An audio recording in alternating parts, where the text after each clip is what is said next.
Ciao, here we go. This is the final episode of KinnPorsche. Y'all, we have finally made it, and this is a series that I find myself coming back to over and over again and rewatching just all the time because I like it that much. I want you to leave me a comment below telling me what's your favorite part about this whole show was. Tell me what's your favorite person. Do you have a favorite ship? Do you have a favorite secret ship that you wish got together?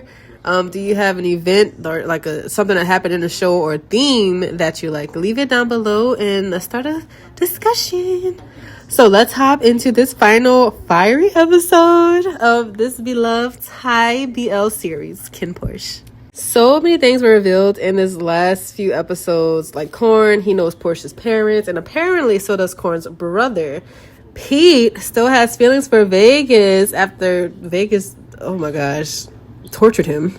Porsche doesn't trust the main family, and that includes Kinn. And Kinn killed Uncle D. For some reason, I still thought that was kind of weird, and I don't know if like in this episode we ever got an answer why. Other than the fact that I think Korn just told him to. I don't know. And now Korn is the brother of Porsche's mother, making Porsche and Kinn kissing cousins. And Porsche and Kim kissing cousins as well. What is going on, y'all? Let's get some answers. Vegas drops Porsche off at his house, and Vegas lets it be known that he will take care of Pete. Now, we all know how it is when Vegas tries to take care of something, it just turns to shit. But we'll see how this goes. Then Porsche, he begins to have flashbacks when he's walking into his home, like of when he was little and his parents were alive. Like you see him on a swing with Porsche as a baby and their mother. And then he sees a flashback of his father getting shot. So the way that the scene is like edited is weird. So he's catching a flashback, but he's also like tripping, and then he's tripping in Korn's office. So him being dropped off by Vegas was probably him, seeing the flashbacks, and then we're jumping to him in Korn's office. Anyway, just go watch the scene so you can kind of see what I'm saying. So Porsche's in Korn's office, and he's holding a gun to Korn's head still. Obviously, he can't believe what he just heard. And Kinn overheard Korn say that he was Porsche's mom's, brother as well. Now, I also, just as a side note, I wouldn't approve of Porsche holding a gun to my dad's head, but that's a different story for a different day. Like, if my boyfriend was sitting there holding a gun to my parents, even if my parents are a little asshole, like, they're still my parents. Anyway, Kinn and Porsche were like, you knew Kinn and I are, like, together. Like, how could you do this to us? Like, we shaboit. We did the deed. And now you tell us that we are first cousins? Korn says that Porsche's mom was his foster sister. Good distinction, because that's very important. Now, to me, that's still cousins in my eyes. Like, a sibling is a sibling, even if it's like foster, adopted, blood. They're still siblings. And to me, Kinn and Porsche they're cousins. Man, this series has like a little bit of everything in it. Everything. God, but just go on. In a nutshell, Korn said that his father wanted to bring Porsche's mom back to the house for protection because the main family was always getting attacked. Porsche's father refused to send his wife back, and in the midst of trying to negotiate with the brother's gun, the brother ended up shooting Porsche's dad. When Porsche's mom saw her dead husband, she decided to take pills to kill herself, basically. And then Vegas's daddy, who is Gun, he basically killed both of Porsche's parents, which is fucked up. But do y'all believe this story? Anyway, Korn then catches a heart attack. How convenient. Next, we see all three sons sitting on a couch, and a doctor tells them that their father has passed away. This whole family can't be trusted, y'all. Like, why is there only one son crying? And then why did Kim look at the bodyguard like that? Something is definitely up. I feel like Kimmy. I feel like to Korn, Kim with the M is the most trusted son, or the one he feels like is more capable to run the company. So I feel like he tells him more things. But then he also sits there and like tests Kinn with the N, if that makes sense. Because how I feel is Kim, the baby, he's like, I'm not going to run this company. I'm going to let them do this shit. But thanks for the skills. And Kinn is the one that's left because Tin-kun ain't doing shit. Tin-kun decided to play crazy because he didn't want the job. So Gun finds out that Korn is dead and he is like, prepare the troops.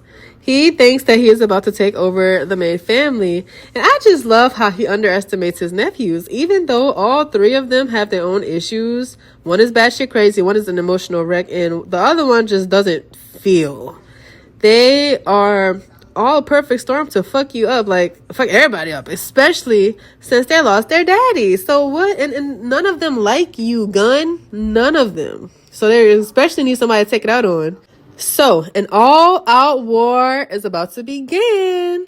In the next scene, it kind of pissed me off because the partners of the main family were all sitting around the table with Kinn now that their father is gone. Kinn is the head. So they're sitting around the table with Kinn, and they were saying that they should give control to his uncle Gun temporarily. They were like, oh, you know, it's emotional. You're dealing with a lot right now. Your dad just died. So just give it to your uncle. But we all know that they were trying to help Gun usurp the main family's throne. They were really in there pissing me off. So I am so happy that Kinn shot the two naysayers dead right there on the spot. That shut the rest of the partners around the table right on up. Also, it was a power move. You will not disrespect me in my home. So once Vegas and Gun arrived at the main house, or the complex as I call it, a giant gunfight ensues, and the main bodyguard gets shot in the stomach. And to be honest, I can't believe Vegas is fighting for his father. Like, it must be all the abuse that he just takes it now. He just doesn't even go against. He just does whatever his father says. So throughout this whole gunfight, Porsche showed up, and then even a lady behind the gun counter, what's her name, Erica, she came out with two blickies. I was like, okay, go ahead. Everybody there must know how to fight and shoot and, like, you know, get down to the get down. And then Kinn and Porsche do the little spinny thingy that was real cool with the guns. Like, they're holding each other. They're also, like, shooting behind each other's back. Did I mention how absolutely beautiful Apple is? I'm sorry, y'all. I was just looking at his face. And even Tin-kun came through with the marbles and the explosives. Y'all, everybody is fighting to protect this dang complex. Then we switch settings to go to the bar scene. We go to Yoke's bar, and we see Porsche dyeing his hair. I think he's dyeing it back to black. And he's talking to Yoke about closing down the bar by himself. He's like, you know, I can do it myself. You can go ahead and go. I know how to lock up the doors. Little does Porsche know, Kim sneaked into that thing and was protecting Porsche. The Minor family was going to take Porsche as basically hostage for, I guess, Kinn and Porsche to, like, just hand over the empire. And boy, when I say Korn trained Kim well, his skills when fighting, it shocked the hell out of me. And I was like, damn, man, that boy can move. He was so fast, like flipping over the counter and all that stuff. Yes, protect your man. Not your siblings, not your household, but protect your ex-boyfriend cousin. Because y'all still cousins. Porsche was playing that game the whole time, and Kim didn't even let him know that he was there. Of course, he knows Porsche didn't want to be around him, so at least Kim respected Porsche's wishes enough not to really bother him and protect him at the same time. So I guess, even though, you know, he lied. Now, Kinn and Porsche run into Gun. Kinn and Porsche's uncle. Yo, I'm sorry. They are cousins, and that's their uncle, including Porsche. That is Porsche's uncle. Now, more of a flashback is played because Gun tells his side of the story. So, Korn and Gun's dad killed Porsche's mom's whole family and took her in. That's why she's their foster sibling. For some reason, their dad wanted her back at the main family house, But Porsche's dad refused. Porsche's mom too, because I mean, you killed my whole family. I don't want to go back. I'm not going back to that place. But in this flashback, Gunn is saying that Korn killed Porsche's dad. Then Korn killed his sister. I don't know if I believe his story, because I feel like I am inclined to believe pieces of both. So, boom, a bomb explodes and everyone just disperses. Vegas and Pete meet in the midst of everything. After Pete beats Vegas's face, Vegas decides to kiss him and tell Pete that he loves him. Vegas then asks Pete that if he was to die today, can Pete be the one who kills him? Then we see Korn, who is very much alive. Y'all, I knew something was up. The whole family is lying and full of schemes. Why do you think the boys got it from their pappy? So Korn, is alive and well, and Gunn sees him and follows him into a hidden chamber in the main house. Apparently, Gunn says that he knew Korn had faked his own death. But more interesting, there is a lady in the room. None other than Porsche's mom. Nampung, girl! Where you been at? I hope I'm saying her name right. Nampung? That's cute. Nampung. And then Kinn and Porsche run into that same room, and they get the shocks of their lives. 2 alive parents. Oh, Lord. Let's sort this out, okay? Korn. I feel like Korn is behind everything. So, as it seems, Gunn loved Nampung, who is Porsche's mom. Gunn didn't like her husband, so Gunn killed him and tried to molest Nampung when they took her back to their home that day. I don't know if that's the reason why she tried to take the drugs, or if the fact that her husband got shot is why she tried to take the drugs to kill herself. I don't know. It doesn't really specify. So Korn claimed to be protecting Nampung, so he hit her so Gunn wouldn't take advantage of her. Her mind was messed up, so she couldn't really take care of her boys, Porsche and Porsche, at that point. So that's why she wasn't in their lives. I think Korn was absolutely wrong for that. He robbed a mother of her kids and the kids of their mother. Even if she was kind of messed up in the head, that kind of maybe would have helped her. I don't know the extent of her illness. Then he just threw a random man into the mix to take care of his nephews. Like, what? Korn could have, he could have raised Porsche like he did his own 3 sons. And maybe it would have been kind of dangerous to kind of keep up with all 5 of the boys in a very dangerous situation. I get that, but still. Korn, I feel like he did so many things wrong. Like, where to even begin?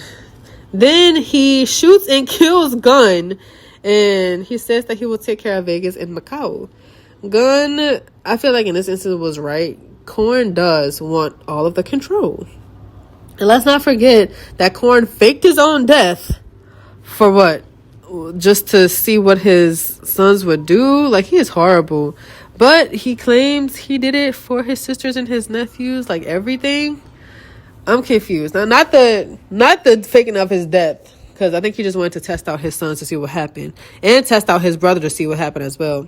But everything before that, he said he did for his sister and his nephews. The lying, the hiding her away, the putting Uncle D to raise the boys. He's whatever. And then Gunn, let's get to him real quick. So at this point in the story, he's dead. Molestation and obsession with another person is never okay. And to be all willy-nilly killing your family members, though, like, Porsche's dad was your brother-in-law. Like, you don't just kill him for no reason. Like, just because you loved your own sister, which is fucking twisted, you don't kill your nephew's son, because then that means you can just easily kill his kids, too, because you don't think nothing of them. Then Vegas, when he sees his daddy on the floor dead, he really don't know how to feel. Korn tells him he'll take care of him and Macau, who's his little brother.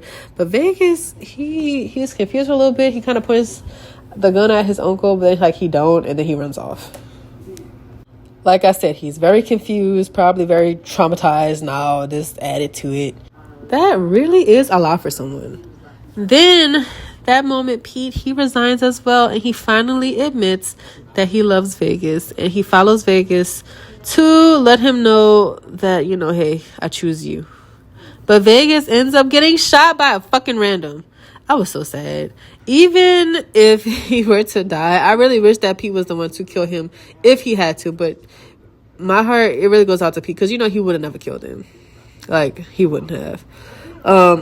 Also, for seeing Vegas, who he was, and understanding his circumstances, and for still loving him, I do feel sad for Pete. And that's the end of their story. Or is it? Porsche's mom took the pills and they made her lose her memory. That's how she didn't remember that she had the two whole sons. So she was kind of messed up in the brain. Korn was trying, and still is trying, to find a cure for her. In the meantime, Korn needs someone to run the Minor family. Who better than his nephew Porsche? Wow. Wow. Porsche is now the head of the Minor family and all its men and all of its assets. And all of that happened just in time for Porsche to have to rinse the dye out of his hair. He finally took off those damn headphones, walked over and saw all the dead men in Yoke's bar. Kim was still there. He was sitting on the steps outside, but they didn't see each other. And Porsche, he took off running. Understandably so, because what? So, Kinn and Porsche are now the new heads of the main and the minor families, and they are also together as a couple, and they're still cousins. It has really been a long time coming. All of the shit Porsche had to put up with. Like, y'all tell me what y'all have done in Porsche's situation. Let me know below. And for some reason, Porsche is still living in the main family home. Like, boy, you now have access to all Macau's shit. Like, that's yours. Kim sends Porsche a video of himself performing Porsche's song, and Porsche just breaks down crying. Probably because they're cousins. Look, Shay, it is up to you if you want to take Kim back, because we know you love him. He lied, he used you, and made you cry on several occasions. But if you really want him back, you can just have him. Just look at y'all's older brothers. Y'all's family really can't disapprove. And your bodyguard cousin, he's also a star. Like, y'all forget that he's a singer and he's famous. And no matter what, like, you're gonna have to see him at home, because, like, you live in his house. Like, he still lives in the main house. If you don't want to see him move, go to the minor house. And if that's the case, he still might show up there. So do what you want with that. I really would have liked to see a part 2 just for Porsche and for Kim. Also, it is revealed that Vegas is still alive after getting shot, and Pete told Porsche that he's getting better every day. It is the sweetest scene with Vegas, Pete, and Macau at the end. Go see for yourselves, because now they have their little family unit together. And Porsche, at the very end, does get to meet his mom. It is so sweet, and I really hope she gets her memory back so she can see her grown boys and just enjoy the time that she has left with the both of them. She and her sons have been deprived of so much already, and I just hope the best for them. Tell me what you thought about the show. I loved it. I'm probably going to rewatch it several times over, just like I also rewatch Love in the Air so many times. Like, I literally had it on last week. But tell me what y'all like, and stick around for a little bit more. Bye.